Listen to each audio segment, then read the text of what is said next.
Thank you speaker sir. ముందుగా గౌరవ మంత్రివర్యులు ఉత్తమ్ కుమార్ రెడ్డి గారికి ధన్యవాదాలు తెలియజేసుకుంటూ అధ్యక్ష, ఈ పిల్లాయిపల్లి ధర్మారెడ్డి కాలువ మా సొంత మండలంతో పాటు భువనగిరి నగరికల్ కాన్ఫరెన్స్లో 2004లో ఆనాడు కాంగ్రెస్ ప్రభుత్వంలో 1,60,00,000 చిన్నగా స్టార్ట్ చేసుకున్నాం. ఆ తర్వాత 26 కోట్లు ఒకసారి నేను మినిస్టర్గా ఉన్నప్పుడు అప్పుడు 2009లో శాంక్షన్ చేయడం జరిగింది. దాని తర్వాత ఆ వర్క్ టెండర్ పిలిచి గత ప్రభుత్వంలో దాని పనులు ఎక్కడికక్కడ నిలిచిపోయిన అధ్యక్ష. నేను అదే మంత్రిగా వారిని కృతజ్ఞత తెలియజేసుకుంటూ నేను ఒకటే కోరుతున్నా, ఇది హైదరాబాద్కి వెళ్ళి వచ్చే డ్రైనేజ్ వేస్ట్ వాటర్ అయినా మా ప్రజలకు వేరే ఆల్టర్నేట్ లేదు. ఇరిగేషన్ వ్యవసాయం చేసుకోవాలంటే కొండపోచమ్మకి వెళ్ళి బస్వాపూర్కి వెళ్ళి అక్కడికి వెళ్ళి చిట్యాల వరకు అలైన్మెంట్ ఫిక్స్ చేసిండ్రు. ఇటు గుండ్రాంపల్లికి వెళ్ళి చౌటుప్పలో దాని ఇది కొండపోచమ్మకి ఆగిపోయింది, బస్వాపూర్ నింపలే. అది వస్తే మాకు గోదావరి నీళ్ళు వచ్చాయి అని మా పరిస్థితి ఏంటంటే ఈ మూసి డ్రైనేజ్ నీళ్ళతోనే వ్యవసాయం చేసుకొని పండిన పంటలు తినే పరిస్థితి లేదు. బయట అమ్ముకొని మళ్ళా వేరే మార్కెట్లో కొనుక్కొచ్చుకొని తినే పరిస్థితి మా మూసి పరిస్థితి. ఆ మూసి నీళ్ళ కోసమే ఇంత పోరాటం చేసాం. కానీ ఈరోజు గౌరవ ముఖ్యమంత్రి గారు మూసి దాన్ని ట్రీట్మెంట్ చేసి దాన్ని చేస్తున్నారు. అదొక సంతోషకరమైన వార్త. మా దగ్గర భూగర్భ జలాలు ఎక్కడ బోర్ వేసినా 1000 ఫీట్లు వేయాలి, వేస్తే ఎల్లో కలర్ వాటర్ వస్తుంది అధ్యక్ష. అందుకని మీ ద్వారా గౌరవ మంత్రి గారికి, గౌరవ ముఖ్యమంత్రి గారు కూడా ఇప్పటికే బ్రాహ్మణ వెల్లంలో కానీ ఎస్ఎల్బిసి సొరంగ మార్గం 70% కాంగ్రెస్ ప్రభుత్వంలో పూర్తి చేస్తే సరే, ఏందో మా దురదృష్టమో మా కర్మనో ఏందో లేదు, మేము ఆ ప్రాంతంలో పుట్టిన కింద ఫ్లోరైడు పైన మూసి నీళ్ళు పూర్తి చేస్తారని ఎన్నోసార్లు బతిలాడి కాళ్ళ వేళ పడ్డా కనికరం లేదు, మానవత్వం లేదు. సొరంగాన్ని పండబెట్టిను. బ్రాహ్మణ వేళల్లో ఈ 11 నెలలనే మరి మీ మంత్రి గారు, డిప్యూటీ సీఎం గారు, సీఎం గారు వచ్చి నీళ్లు వదిలిపెట్టాను. 2 డేస్ బ్యాకే 37 crores ల్యాండ్ ఎక్విజిషన్ కూడా రిలీజ్ చేసిండ్రు. నెక్స్ట్ వీక్ మళ్ళీ ఒక 35 కోట్లు ఇచ్చి లెఫ్ట్ కెనాల్, ఆ తర్వాత రైట్ కెనాల్ కూడా పూర్తి చేస్తామని మంత్రులందరూ కూడా హామీ ఇచ్చిన అధ్యక్ష. ఇది చాలా ఇంపార్టెంట్. ధర్మారెడ్డి పిల్లాయిపల్లి కాలువ మా గౌరవ శాసనసభ్యులు వీరేశం గారు చెప్పినట్టు కనీసం మూసి ట్రీట్మెంట్ అయ్యే వరకు బస్వాపూర్ పూర్తి చేసి అలైన్మెంట్ కూడా ఫిక్స్ అయింది.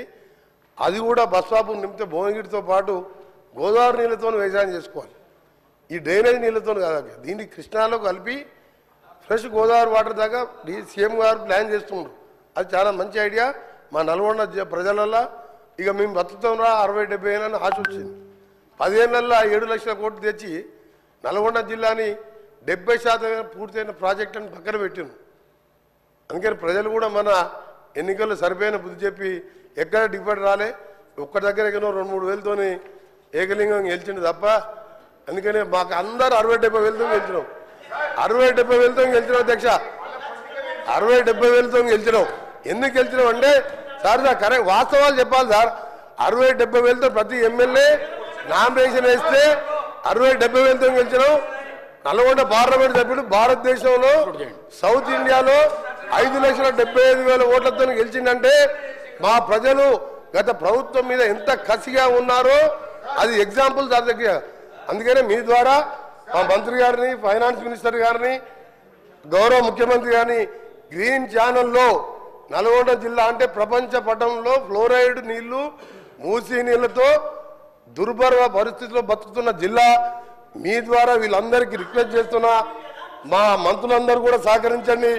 40 లక్షల మంది మా ప్రజల జీవితాలను కాపాడాలని పిల్లాయిపల్లి ధర్మారెడ్డితో పాటు గోదావరి నీళ్లు గంధమల్ల ప్రాజెక్టు పైన మల్లన్న సాగర్ నిండా కడుపు నిండా 50 TMC నీళ్లు దాచిపెట్టుకున్న అధ్యక్ష. 20,000 పెట్టి రిజర్వాయర్ కట్టిండు. ఒక్క స్లూస్ పెడితే గంధమల్ల కడితే అధ్యక్ష, నేను రైతుల గురించి మాట్లాడుతున్నా. గంధమల్ల రిజర్వాయర్కి ఇట్లా గంధమల్ల రిజర్వాయర్ ఒక 3 నెలల పని అధ్యక్ష. టెండర్లు పిలిచిండు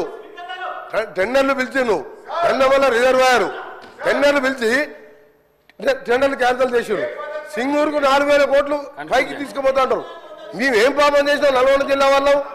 గంధమల్ల విజిట్ ఒక 800 కోట్లతోని 1.5 TMC కెపాసిటీ 1.5 TMC కెపాసిటీతోని 1,50,000 ఎకరాలు ఆలేరు కాన్ఫరెన్స్ లో మాకు నీళ్ళు వచ్చాయి అధ్యక్ష. దయచేసి మీ ద్వారా మీ ద్వారా మా మంత్రులందరికీ గౌరవ ముఖ్యమంత్రి గారికి డిప్యూటీ సీఎం గారికి ఉత్తమ్ కుమార్ రెడ్డి గారికి మిగతా మంత్రులు సహకరించి మా జిల్లాకు అందరూ అండగా ఉండాలని చేతులెత్తి నమస్కరిస్తూ మీకు ధన్యవాదాలు తెలియజేస్తున్నాం అధ్యక్ష. హరీష్ రావు గౌరవ స్పీకర్ గారికి దయచేసి, ఎందుకంటే ఇక్కడ పెద్దలు పోచారం శ్రీనివాస్ రెడ్డి గారు స్పీకర్గా పనిచేసిన వాళ్ళు కూడా చాలామంది ఉన్నారు. Cabinet is a collective decision. నేను చాలా సంవత్సరాల నుంచి సభలో ఉన్న తప్ప మంత్రి లేచి ఇంకొక మంత్రిని ప్రశ్నలు అడిగేటువంటి సంస్కృతి ఉండదు. బికాజ్ క్యాబినెట్ అనేది ఒక కలెక్టివ్ డెసిషన్. మంత్రి అనేది ఒక పోర్ట్ఫోలియో చూసినా అన్ని శాఖలకు సమానమైనటువంటి బాధ్యతను మంత్రి కలిగి ఉంటాడు. ఇవాళ మీరు కూడా దయచేసి నేను మీతో కోరేది ఏంటంటే, మీరు కూడా ఇట్లా ఒక మంత్రి లేచి ఇంకో మంత్రిని ప్రశ్నలు అడగడానికి అవకాశం ఇస్తే అసలు ప్రశ్నోత్తరాల సమయం యొక్క దాని మీనింగే మారిపోతుంది అధ్యక్ష. దయచేసి లేని సంస్కృతిని తీసుకురావద్దు. మంత్రి అనే వాళ్ళు క్యాబినెట్లో మాట్లాడుకోవచ్చు. Government is a collective decision. ఇట్లా మినిస్టర్లు లేచి అడిగే సంస్కృతి ఉండదు. నంబర్ 1. నంబర్ 2, గతంలో కూడా కోమటిరెడ్డి వెంకటరెడ్డి గారు అప్పుడు కూడా మంత్రిగా ఉన్నారు వారు. మరి వారి హయాంలోనే ఈ మూసి ఈ రకంగా జరిగింది. మీరు మంత్రిగా ఉన్నప్పుడు సరిగా చేసి ఉంటే ఈ పరిస్థితి ఎందుకు? కోమటిరెడ్డి వెంకటరెడ్డి హరీష్ రావు గారికి చెప్తున్నా, 21 సంవత్సరాలు ఉన్న హరీష్ రావు గారిని అడుగుతున్నా, మీకు ఎల్పీ లీడర్ లేడు, నువ్వు డిప్యూటీ లీడర్వా శాసనసభ్యునివా? క్వశ్చన్ అవర్లో నిన్న కూడా నువ్వు మైక్ తీసుకున్నావు. మా స్పీకర్ మంచోళ్ళు కాబట్టి నీకు మైక్ ఇచ్చాను. నీ ఏ హోదాలు అడుగుతున్నావు? నువ్వు ఏ హోదాలు నువ్వు మాట్లాడుతున్నావు? నువ్వు ఏ హోదాలా? గౌరవ్ సార్ ఒక నిమిషం సార్, చాలా ఇంపార్టెంట్ ఇది ఫర్ ఎవర్. తెలంగాణ ప్రజలకు తెలవాలి సార్. సార్ తెలంగాణ ప్రజలకు తెలవాలి. తెలంగాణ ప్రజలకు ప్రతిపక్ష నాయకుడు సంవత్సర కాలంగా సభకు రాకపోవడం ఈ సభనే కాదు, తెలంగాణ ప్రజలని అవమానపరిచినట్టుగా ప్రజలందరూ అనుకుంటారు అధ్యక్ష. ఈయన డిప్యూటీ లీడరా సార్? ఈయన కార్యవర్గం ఏర్పాటు చేసినా ప్రతిసారి ఈయనకి ఎందుకు ఇస్తున్నాము అంటే మిమ్మల్ని అంటలేను, ఆయన అడిగే హక్కు లేదు. ఆయన మామూలు ఎమ్మెల్యే మాత్రమే. అందుకనే గౌరవ చెప్తున్నా, నా బాధతోని నల్గొండ ప్రజల కడుపులో ఆవేదన, ఫ్లోరైడ్ మూసి నీళ్లు చచ్చిపోతున్నారు సార్. మధ్యలో పేదవాళ్ళు, డబ్బున్న వాళ్ళు హైదరాబాద్కి వచ్చిండ్రు, డబ్బు లేని దళితులు గిరిజనులు నల్గొండలు చచ్చిపోతున్నారు. అంత కనికరం లేదు సార్ వీళ్ళకు. ఎస్ఎల్బిసి సొరంగం 70% పూర్తి చేశాం. ఇరిగేషన్ మినిస్టర్గా ఉండి ఒక్కసారి సొరంగం రాలే. ఆయన నల్గొండ గురించి కానీ నా గురించి మరి మాట్లాడే హక్కు లేదు అధ్యక్ష. ఆయన ఒక గౌరవ శాసనసభ్యుడు మాత్రమే, డిప్యూటీ లీడర్ కాదు, సిఎల్పి సెక్రటరీ కాదు, లీడర్ లేడు వాళ్లకు. వాళ్ళ సార్ మాట్లాడేది.